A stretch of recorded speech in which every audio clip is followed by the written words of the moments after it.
بسم اللہ الرحمن الرحیم۔ السلام علیکم، آپ دیکھ رہے ہیں الف نیوز اور میں ہوں آپ کے ساتھ ماجد علی۔ شامل کرتے ہیں پاکستان اور دنیا بھر سے آن لائن ہیڈ لائنز۔ حماس نے معاہدے کی خلاف ورزی کی تو غزہ خالی کروانے واپس آ جائیں گے، نیتن یاہو کی دھمکی۔ اسرائیل اور حماس کے درمیان غزہ میں جنگ بندی کا معاہدہ دونوں فریقین کے درمیان قیدیوں کے تبادلے کے درمیان جاری ہے۔ تل ابیب نے جنگ کی طرف واپسی اور فلسطینی تحریک کی جانب سے جنگ بندی کی خلاف ورزی کی صورت میں غزہ کی پٹی کے رہائشیوں کو دوبارہ نقل مکانی پر مجبور کرنے کا امکان کا اشارہ دے دیا۔ اسرائیلی وزیر اعظم نیتن یاہو کے ترجمان نے کہا ہے کہ مقصد غزہ میں حماس کی موجودگی کو ختم کرنا ہے۔ حکومت ایران کے اثر و رسوخ کے محور پر گہری نظر رکھے ہوئے ہے۔ ایرانی وزیر خارجہ کی حماس کونسل کے سربراہ سے ملاقات۔ اسلامی جمہوریہ ایران کے وزیر خارجہ نے اپنے دورہ قطر میں حماس کونسل کے سربراہ محمد اسماعیل درویش اور دیگر رہنماؤں سے ملاقاتیں اور گفتگو کی۔ وزیر خارجہ سید عباس عراقچی نے جمعرات کی رات قطر کے دارالحکومت دوحہ میں حماس کونسل کے سربراہ محمد اسماعیل درویش اور کونسل کے چند اراکین نیز حماس کے بعض دیگر رہنماؤں سے ملاقات میں غزہ کے حالات اور جنگ بندی کی صورتحال کا جائزہ لیا۔ اسلامی جمہوریہ ایران کے وزیر خارجہ نے اس ملاقات سے پہلے قطر کے وزیر اعظم اور وزیر خارجہ محمد عباس عبد الرحمن الثانی سے ملاقات اور گفتگو کی تھی۔ انہوں نے اس ملاقات میں ایران اور قطر کے باہمی روابط اور تعاون نیز مسئلہ فلسطین، غزہ کی صورتحال اور شام کے حالات پر تبادلہ خیال کیا۔ امریکی صدر کا غیر قانونی تارکین وطن سے متعلق نیا فیصلہ۔ امریکی صدر ڈونلڈ ٹرمپ نے اپنے فیصلے سے مسلسل ہلچل مچانے میں مصروف ہیں۔ پولیس کو غیر قانونی تارکین وطن کو بغیر کسی وجہ کے گرفتار کرنے کا اختیار دے دیا گیا۔ غیر ملکی ذرائع ابلاغ کے مطابق تارکین وطن امریکی صدر ڈونلڈ ٹرمپ کا خاص ہدف ہیں۔ 30,000 غیر قانونی تارکین وطن کو گوانتانامو بے جیل بھیجنے کا اعلان بھی کیا جا چکا ہے۔ رپورٹس کے مطابق گوانتانامو بے جیل کیوبا کے جنوب مشرقی حصے میں واقع امریکی جیل ہے۔ اسے گوانتانامو بے حراستی مرکز کے طور پر جانا جاتا ہے، جہاں 2002 کے بعد سے دہشت گردی کے مشتبہ ملزمان کو قید رکھا گیا ہے۔ رپورٹس کے مطابق امریکی انتظامیہ نے فلسطین کی حمایت میں مظاہروں میں شریک طلبہ کے ویزے منسوخ کرنے کا بھی فیصلہ کیا ہے۔ فلسطینی مزاحمت کاروں سے فائرنگ کا تبادلہ، اسرائیلی فوجی ہلاک۔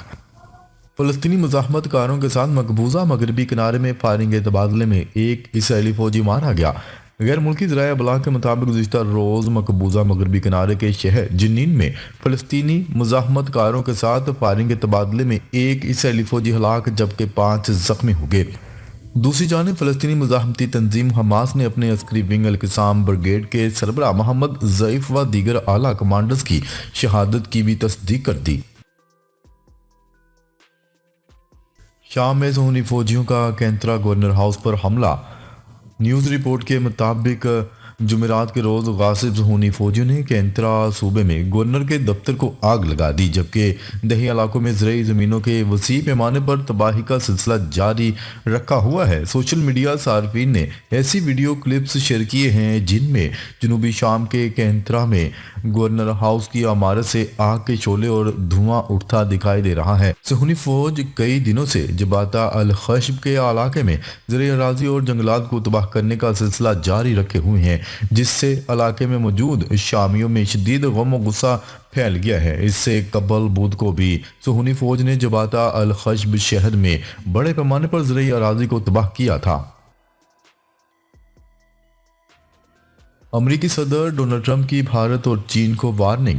امریکہ کے نئے صدر ڈونلڈ ٹرمپ نے برکس ممالک جن میں بھارت، چین، روس، برازیل اور جنوبی افریقہ شامل ہیں کو سخت وارننگ جاری کر دی۔ بین الاقوامی خبررساں ادارے کی رپورٹ کے مطابق ڈونلڈ ٹرمپ نے وارننگ جاری کرتے ہوئے کہا ہے کہ امریکی ڈالر کے غلبے کو چیلنج کرتے ہوئے اپنی کرنسی لانچ کی تو 100% ٹیرف نافذ کر دیا جائے گا۔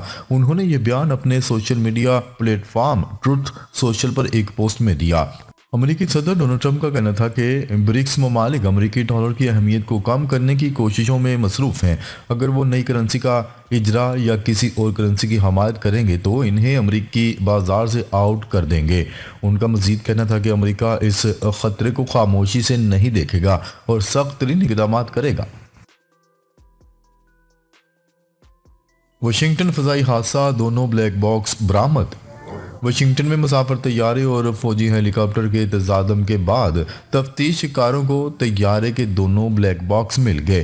امریکی حکام کے مطابق حادثے میں 67 افراد ہلاک ہو گئے جبکہ امدادی ٹیموں نے 40 سے زیادہ لاشیں نکال لی ہیں۔ ناروے اونروا کو $24 ملین دے گا، اسرائیلی پابندیاں مسترد۔ ناروے نے اعلان کیا ہے کہ وہ $24 ملین اقوام متحدہ کے ادارہ برائے فلسطین مہاجرین اونروا کو بطور امداد دے گا۔ بین الاقوامی میڈیا کی رپورٹ کے مطابق ناروے کی وزارت خارجہ نے کہا ہے کہ اونروا پر لگنے والی اسرائیلی پابندیوں کو مسترد کرتے ہیں۔ ناروے کی وزارت خارجہ کی جانب سے کہا گیا ہے کہ غزہ کھنڈر بن چکا ہے، اس وقت اونروا کو زیادہ امداد کی ضرورت ہے۔ ناروے کی وزیر خارجہ نے کہا ہے کہ ان حالات میں اسرائیلی قانون ساز اداروں کی جانب سے پابندیاں لگانا عجیب ہے۔ ناروے کی وزارت خارجہ کی جانب سے مزید کہا گیا ہے کہ یہ ادارہ اونروا 70 سال سے غذائی امداد فراہم کر رہا ہے۔ دوسری جانب اسرائیل کی جانب سے اونروا پر لگائی گئی پابندی پر عمل درآمد شروع کر دیا گیا ہے۔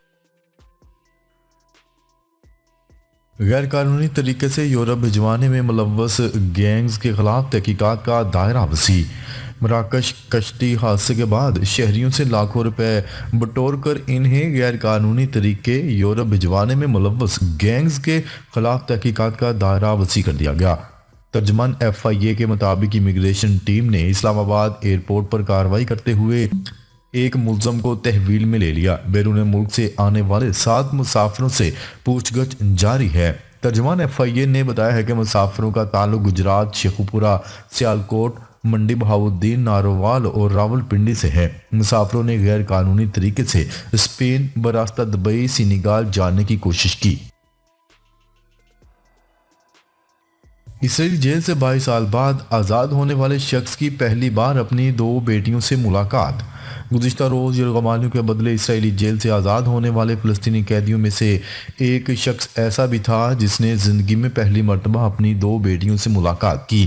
غیر ملکی میڈیا کی رپورٹس کے مطابق گزشتہ روز 3 اسرائیلی اور 5 تھائی یرغمالیوں کے بدلے اسرائیل نے 110 فلسطینی قیدیوں کو رہا کیا، جن میں 47 سال کے حسین نصر بھی شامل تھے، جنہیں 22 سال اسرائیلی جیلوں میں گزارنے کے بعد آزادی ملی۔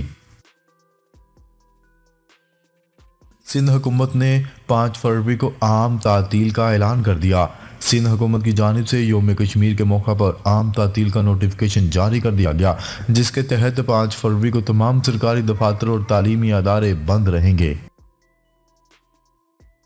پاکستان کا GSP+ سٹیٹس انسانی حقوق اور اصلاحات سے مشروط ہوگا، یورپی یونین نے خبردار کر دیا۔ یورپی یونین نے کہا ہے کہ پاکستان کا GSP+ سٹیٹس انسانی حقوق اور اصلاحاتی اقدامات سے مشروط ہوگا۔ یورپی یونین کے خصوصی نمائندہ برائے انسانی حقوق نے پاکستان کا 1 ہفتہ طویل دورہ کیا، جس کے دوران انہوں نے چیف جسٹس آف پاکستان سمیت اعلیٰ حکومتی، عسکری اور سول سوسائٹی کے نمائندوں سے ملاقاتیں کی۔ مغرب سنجیدہ ہو تو جوہری مذاکرات کے لیے تیار ہیں، ایران کی بڑی پیشکش۔ ایرانی وزیر خارجہ نے کہا ہے کہ اگر مغربی ممالک سنجیدگی کا مظاہرہ کریں تو ہم جوہری پروگرام پر بات چیت کرنے کے لیے تیار ہیں۔ بین الاقوامی خبرساز ادارے کی رپورٹ کے مطابق ترجمان ایرانی وزارت خارجہ اسماعیل بقائی کا کہنا تھا کہ ایران نے متعدد بار بات چیت کے لیے آمادگی ظاہر کی ہے، لیکن اس صورت میں جب مغربی ممالک بھی سنجیدگی دکھائیں۔ PTI کی کارکنان سے 8 فروری کے جلسے کے لیے مالی تعاون کی اپیل۔ PTI خیبر پختونخوا کے صدر جنید اکبر نے کارکنان سے 8 فروری کے جلسے کے لیے مالی تعاون کی اپیل کر دی۔ تفصیلات کے مطابق تحریک انصاف خیبر پختونخوا کے صدر جنید اکبر نے 8 فروری کے جلسے کے لیے مالی تعاون کی اپیل کر دی ہے۔ KP کے صدر نے ویڈیو بیان میں کہا کہ علی امین نے اس وقت پارٹی سنبھالی جب کوئی پارٹی سنبھالنے کو تیار نہیں تھا۔ علی امین گنڈا پور سے جلسے کے لیے پیسوں کا مطالبہ نہیں کریں گے۔ ان کا کہنا تھا کہ ہر ولیج کونسل کو جلسے کے لیے اپنی سطح پر گاڑیوں اور کارکنان کا انتظام کرنا ہوگا۔